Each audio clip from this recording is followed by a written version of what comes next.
Screams fill the air. Screams and the chaos of battle. All around me, the cries of dying men. And I, one of them. As I lay upon the ground outside of Yarmuk, a spear in my chest, my life's blood spilling out onto the ground around me. As I lay there, surrounded by enemies and friends alike, I hear rustling. Someone is crawling towards me. I turn my head to look to see who it is that draws close. And it is not who I expect. A woman. What is a woman doing on this battlefield? What is a woman doing amongst these dead and dying? She crawls to me, almost on top of me, and I feel the pain of the wound in my chest as more blood seeps out. And she is over me, murmuring something in a tongue I do not understand. She looks down on me as my sight begins to fade. And I wonder, is this the last face I will see before I find myself at the gates of heaven? And then she opens her mouth, a wide smile. I'm already cold. I'm already dying.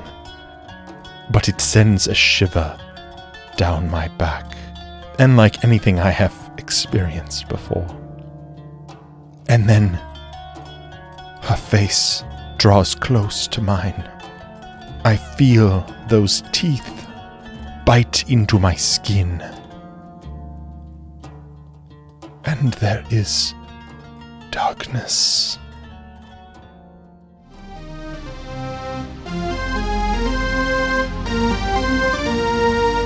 Welcome back for another episode of Errant Adventures, the solo actual play podcast where stories are told at the speed of dice. With me, Steve Morrison, your game master and solo player. Now come on, let's grab the dice and see where our story goes.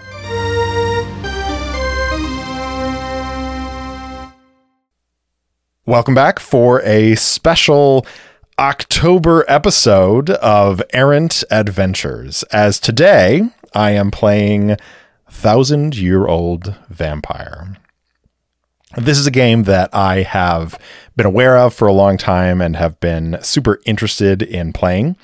And if you're not familiar with 1,000-Year-Old Vampire, I highly recommend you go check it out, especially the physical copy. In what I do, I'm normally a digital copy person just because I can spread out all the documents on my desktop while I'm recording, and I have all the information kind of right there at my fingertips. But the actual physical book for 1,000-Year-Old Vampire is this amazing piece of art that is... It looks like a journal from 1,000 years of living with all sorts of little notes and bits and pieces to it. It is really cool. So I highly recommend you check it out. With that comes a warning. This game is dark, and it may lead us places that might make myself and you as the listener uncomfortable. So I want to warn you of that right here and now, because unlike the way I've been doing this show for the last few months, where I am writing down the story as I go, this game, being kind of a journaling game, really lends itself to me reading the prompts and reacting to them live into the microphone. So I have not played this game yet. That little intro piece that you just heard is something that I just ad-libbed off the cuff. And I'm going to go through the prompts and I'm going to react to them honestly in the moment. And that may lead us to a darker place. And if I really stumble into something really dark and really grim, I will edit in a more detailed content warning here. Let's talk for a quick moment about how this game works. So as you play through the game of Thousand-Year-Old Vampire, you answer prompts. So I have gone through the process of creating my character, and you do that by answering some prompts, and you have 5 memory slots in your journal that you can hold on to. And each of those memories can have 3 experiences attached to them. And so going through the process of character creation, you fill each of those 5 memory slots with 1 experience. As we answer prompts and fill in those experiences, eventually we'll reach a point where the memory is full. And in order to take on a new memory, we have to dispose of an old memory. And that means that it is very possible we will forget who we are. We will forget about the things that happened earlier in our life as we progress through the story. For each prompt, we start with prompt number 1, and then from there we will roll a D10 and a D6. And we're going to subtract the D6 from the D10, and we'll move that many prompts. So if we get a positive number, we'll move forward. If we get a negative number, we'll move backwards. And if we get the same number, we'll just repeat the prompt, because there are 3 questions for each prompt. So I mentioned we started at number 1. So depending on how I roll, we may end up just staying here for the second prompt. But why don't we get into it and find out what happens? I will begin by introducing myself. I am Laonicus Stratioticus, born in Constantinople in the 7th century of our Lord. I served as a standard bearer in the imperial army of Emperor Heraclius during his campaigns against the Persians. My second memory: when the Persian hordes crashed against our lines outside Nineveh, I stood firm against the crushing wave of death and violence. The standard remained, and by God's grace, we took the day. Another memory: on the day our march from the capital was announced, Theodonia, my wife, held me close, and much warmth passed between us. I shed many tears when the gates of the city disappeared from view. Arshaka, a prisoner that we took, has taught me the ways of Persian poetry. I had not expected to find a friend amongst our Persian captives. And the final memory of my life: I was struck by a spear during the final day of fighting around Yarmouk. A local woman found me amongst the dying and gave me a strange kiss. I currently have 3 skills: swordplay, courage in the face of charging spears, and poetry. My resources: a sword gifted from my emperor, a ring belonging to Theodonia that I carry with me on campaign, and a standard of the imperial army. Characters that I know: Theodonia, my wife and lover; Heraclius, my emperor; Arshaka, a Persian prisoner; and Freya, an immortal woman from Yarmouk. And the marks upon my body, in my undeath: a weeping wound in my chest from a spear. I must wear a bandage always, and change it daily. So let us begin. In your blood hunger, you destroy someone close to you, kill a mortal character, create a mortal if none are available, and take the skill Bloodthirsty. Well, there are 3 mortal characters that Laonicus knows: Theodonia, his wife; Heraclius, the emperor; and Arshaka, a Persian prisoner. Well, I think I don't want to break history, and since Heraclius doesn't die by being eaten by a vampire. I'm going to pass on Heraclius. So we'll leave it to Theodonia or Arshaka. I think that in the aftermath of Laonicus transforming into this creature, he is far from home. And in fact, they were not fighting against the Persians anymore. The Persians have been defeated by Heraclius years past. Now they're on campaign against the Arabian threat that is approaching on the Roman Empire, the Byzantines, as they would later be called. But Laonicus and those amongst him consider themselves Romans first. So I think that it's possible that Arshaka, who was a prisoner, was released at the end of the war.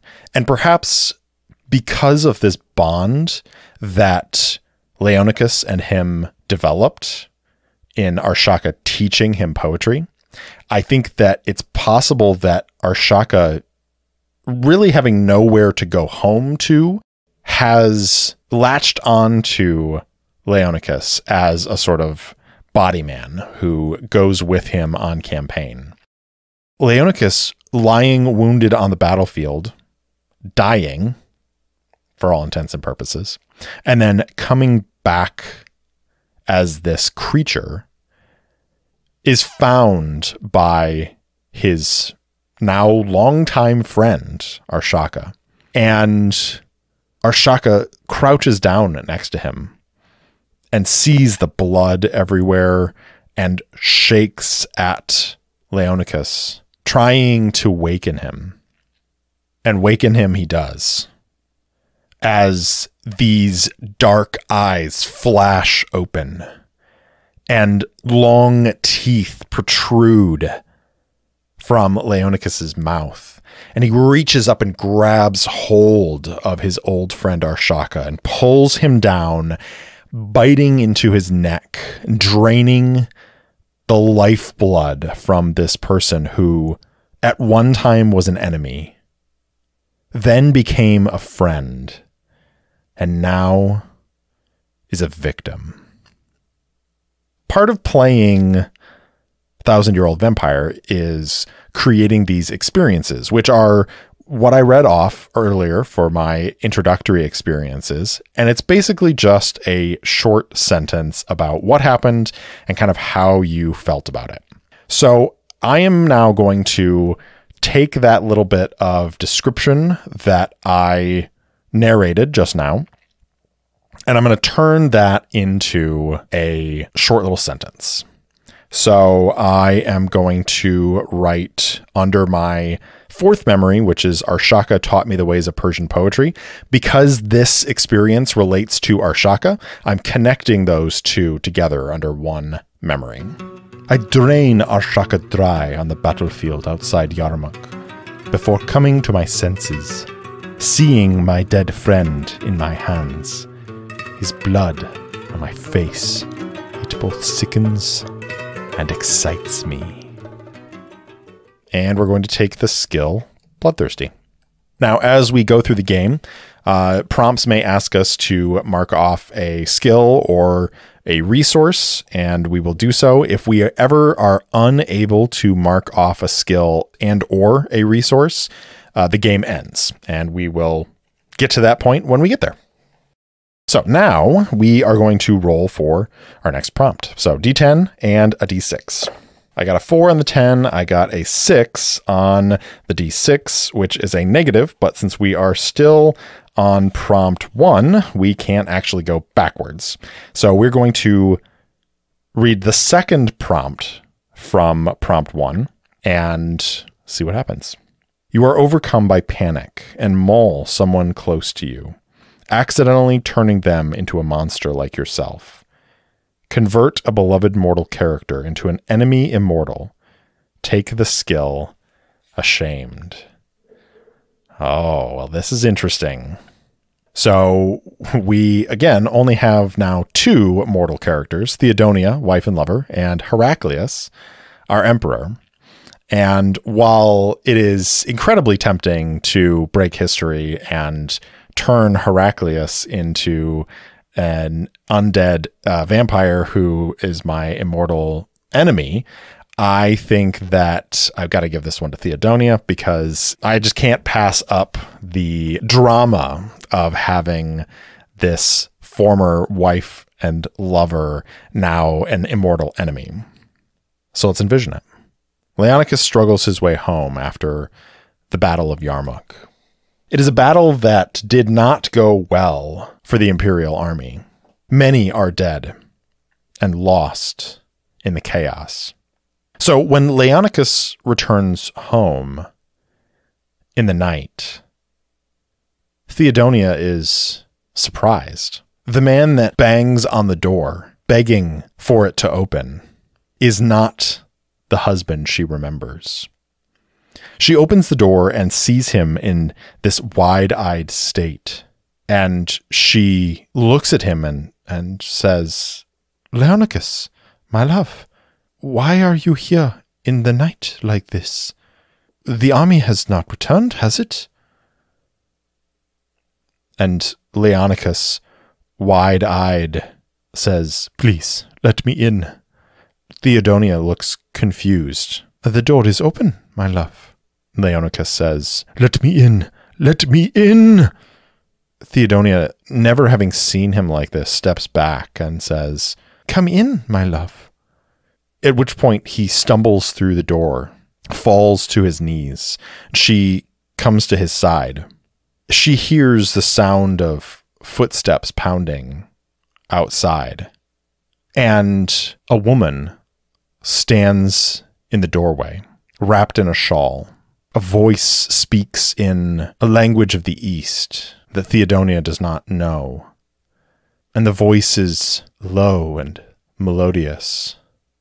Laonicus, in his panic, grabs his wife, slams the door shut.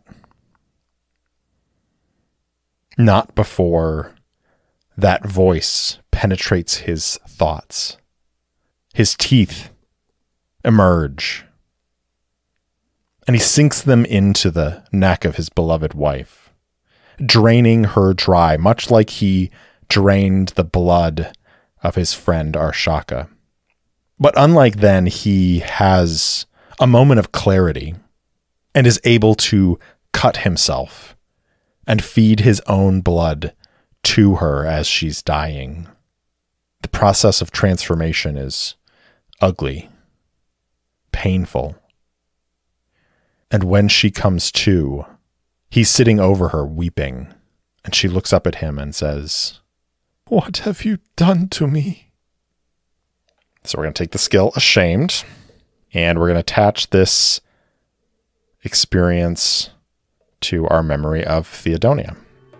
"Returning home, I was forced by my sire, Varaiha, to bleed my wife dry. But I revolted at the last minute and turned Theodonia into a creature like me." And we're going to make a note on here that Theodonia is now immortal enemy. That's not going to come up, I'm sure. Let's roll our d10 and our d6 again. Hope we make some forward progress. 5 minus 2 is 3, so we're going to go to prompt 4. You are exposed and flee to a neighboring region. Lose any stationary resources. Check a skill. A mortal flees with you. What new name do you adopt among these strangers? So my current resources are a sword, a ring, and a standard of the Imperial Army. So I don't think any of those count as stationary resources. So I'm not going to lose anything there. We are going to check a skill. You are exposed and flee to a neighboring region. So my skills are swordplay, courage in the face of charging spears, poetry, bloodthirsty, ashamed. I feel like ashamed is actually a good one to check here because he's been discovered and now he flees. Well, we only have one mortal character at this point, which is Heraclius, the Emperor. And again, you know how I feel about breaking up history. So let's create a new character. I think that this is going to be probably a few years after he's returned to Constantinople and has been somewhat hiding, I think trying to hide from Faria, trying to hide from Theodonia as well, possibly. And maybe he's living in a poorer quarter and has developed a friendship with Artus, a petty thief. When the people of this district discover that there is a vile creature of the devil in their midst, it's pitchforks and torches that come out and threaten to hunt down Laonicus. So he is going to have to flee from the city, and I think he heads out from Constantinople and is going to head west because he's had a lot of experiences in the east, and I think maybe wants to quote unquote start fresh in the west. So looking at our memories, I don't think that this particular experience really connects with any of the other memories that he has going right now. So I think that we're going to have to lose our first memory. Now, we can save a memory into a diary. You can only have one diary, but you can save a memory into a diary, and that's a physical resource that can be lost. But I am not going to do that with this one. So I'm going to take the when the Persian horde crashed against our lines outside Nineveh, I stood firm against the crushing wave of death and violence. The standard remained, and by God's grace, we took the day. So I'm going to take that memory, and I'm going to remove it. And now I have an empty memory slot, which I can fill in with this experience. I was discovered living in the slums of Constantinople. The people drove me out, but Artus traveled with me. So I've got a 5 and a 6, which is a -1, which is going to take us to the third prompt. A loved one discovers your condition and works to help you. Create a resource which represents their assistance. Create a mortal character if none are available. So the only mortal character we have right now is Artus. Is Artus related to Laonicus? And maybe that's why he has stuck with him. I think so. I'm going to say that it is a cousin. So I think that they travel west and are going to end up in northern Italy. And while they are there, I think Artus befriends an apothecary or a wonder worker in the village that they end up in, and is going to start feeding Laonicus an herb that will help to curb some of his hunger so that he doesn't kill people in this little village that they're staying in. He goes out into the wilderness, he finds some small animals and bleeds them dry. But if he does have to feed off of a human, it is not as potent of a feeding, and he's able to leave them alive.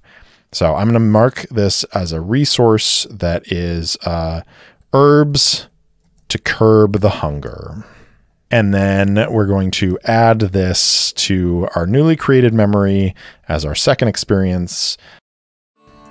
In northern Italy, Artus finds an herbalist who helps me curb my hunger pangs. I am grateful to have less blood on my hands. Next prompt. 3, so that's going to take us to prompt 6. A mortal character begins serving you. Who are they? Why are they drawn to you? Create a new mortal character. So we're going to say this is Rumhild, the washerwoman. And I think this is a few years on. Artus and Laonicus have been in this small village for a few years now, and Artus is starting to get older. Laonicus is staying the same, of course, but they have done all right for themselves. They have enough money on hand that they are able to pay someone to kind of live in their small home with them to take care of the cooking and the cleaning and all of that. And Rumhilt is this young Germanic woman that they find who I think is drawn to Laonicus. I don't think she knows why she's drawn to Laonicus, but there is something magnetic about him that is drawing her in. And I think Laonicus, after years of being fairly lonely, other than Artus being around, enjoys the attention and is happy to have someone else with them. So we're going to have to knock off another memory. This is the tough part about this game, is because our memories are so precious to us. And so choosing what memory to dispose of. I suppose I could link it to the Artus memory, but that would fill up that memory slot. So let's do that, so we don't have to dispose of anything else. A Germanic woman, Rumhilt, joins our household as a washerwoman. I catch her watching me from time to time. So that is a 3 and a 6. That's -3. So we go back to number 3.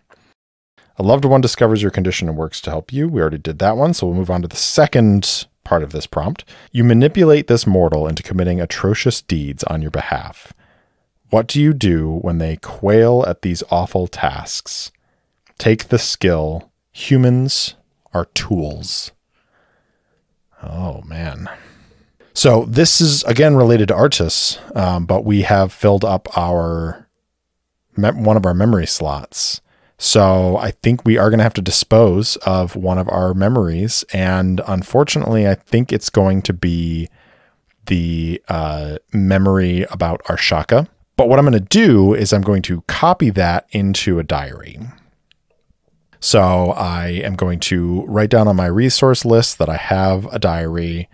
I have added that into my diary so that I can remember Arshaka. And I think it's a book that even still Laonicus is writing poetry into. Now the years have gone on, and I think that Artus is old enough now that he has become somewhat of an elder within this small village. And I think that the people look to him and respect him and his opinions on matters. And this is quite the transformation for Artus, who was just this petty thief in Constantinople. But here in this small northern Italian village, he is revered as something of a leader. And I think that while Artus is partially worthy of this homage, I think some of it too is Laonicus's influence on the village. And there was a brief time where that herb was helping him curb his hunger. And it still is, but he still feels the hunger. And I think that hunger is growing stronger and stronger again, even with the herb. And so through Laonicus's influence, Artus is helping the village to grow. So more people are coming into this village, giving Laonicus more people to feed on. And the larger the village becomes, the more travelers wander through this region. More and more of late, those travelers are, some of them at least, are going missing. Artus, as he grows closer and closer to his own death, having only really seen Laonicus change in such a way that he's become more bestial, is feeling more and more regretful. there comes a time where the two of them have an argument over it. And Artus refuses to speak to his cousin anymore. I have helped Artus become an elder in this village, and he has brought me fresh food. But he quails at the thought of blood on his hands and won't speak to me anymore. Jumping forward 8 this time to prompt 11. How do you find solace from the raging hunger within you? You may lose 1 checked or unchecked skill. Well, we have 1 checked skill, and I'm going to lose that, which is ashamed. Artus dies. He dies without ever saying another word to Laonicus. And while Rumhild is still present in the household, she also has grown a little older. And Artus was Laonicus's last connection to the mortal world, like the last person that he truly cared about. And so with Artus's death, he finds solace from this raging hunger by no longer being ashamed of what he is. The feeding begins, and he is very hungry. Artus died without speaking another word to me. I take solace in my hunger and my grief by loosing the shackles of shame that have held me this long. No longer will I be judged by God or man.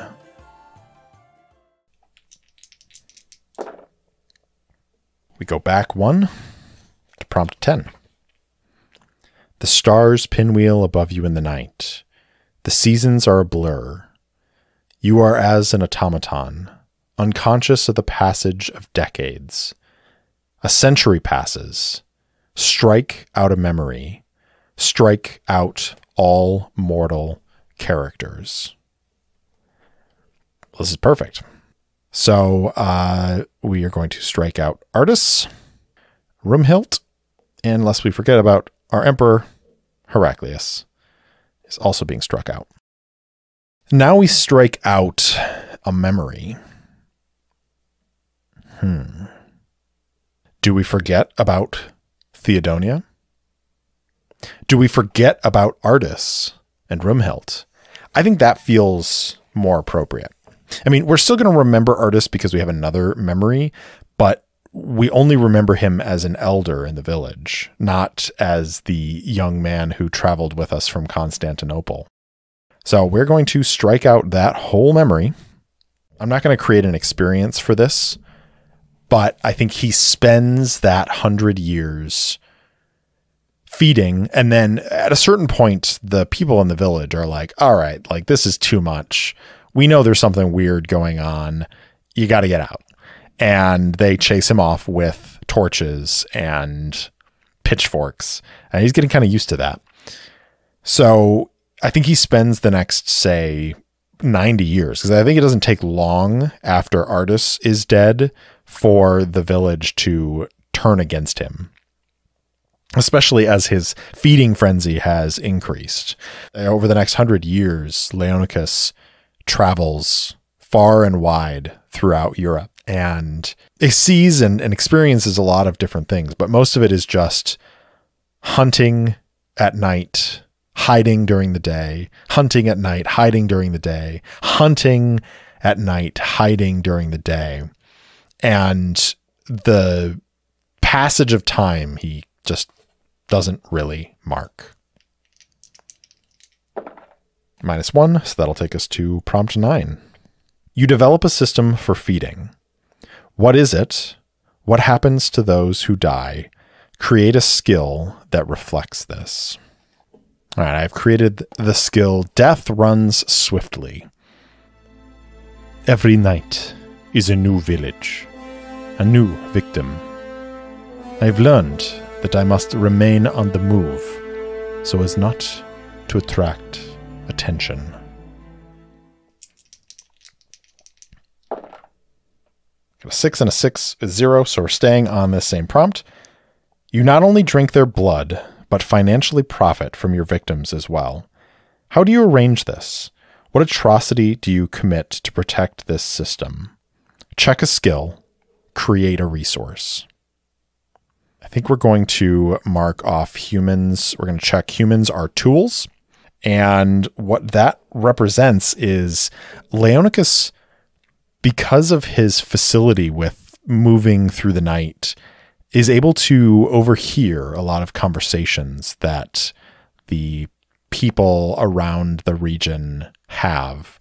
And so he's also able to move quickly between the villages, much faster than a person just walking between the villages normally would. And so he is able to go around to all these different villages and make deals with the people there.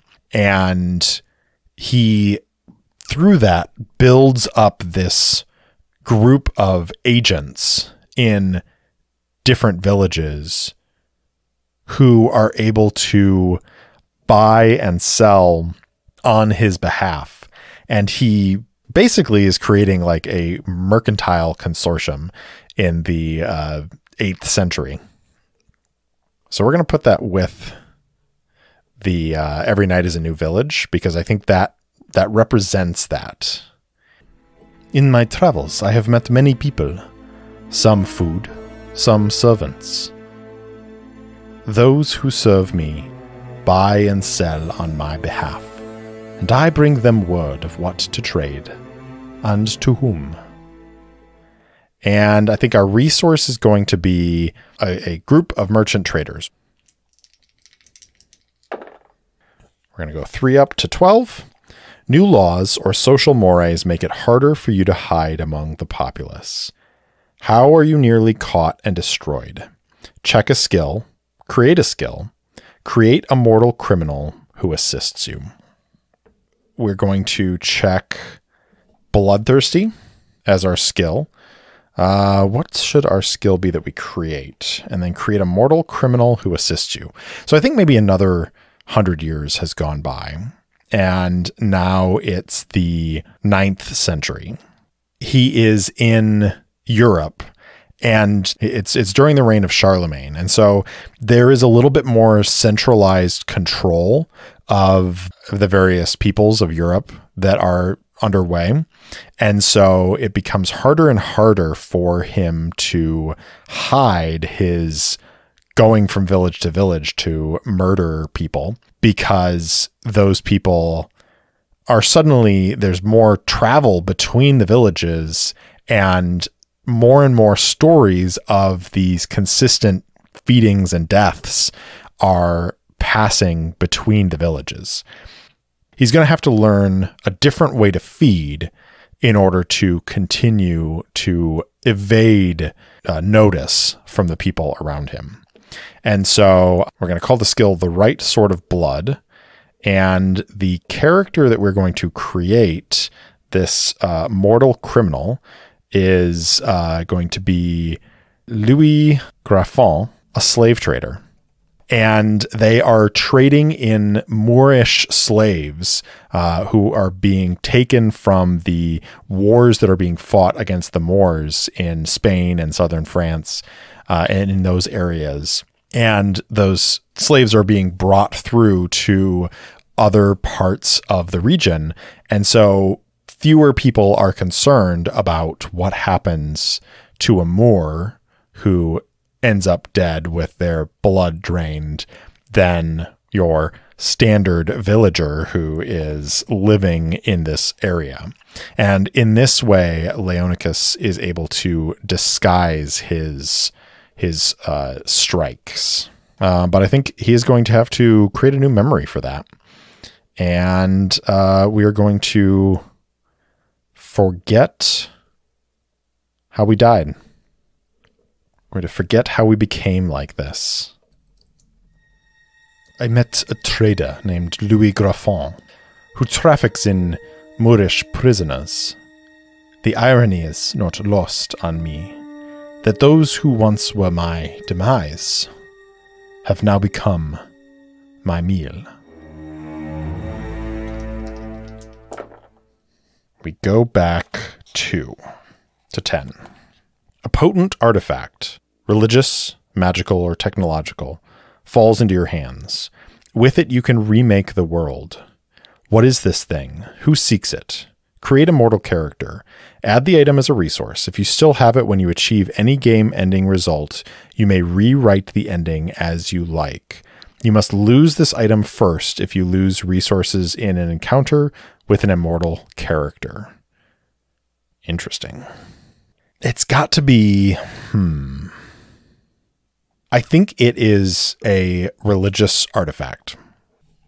And I think that the religious artifact is actually, it's something that belongs to one of these Moorish slaves that Laonicus is devouring. It is a pretty standard star and crescent emblem, but it is, for some reason, imbued with some sort of power.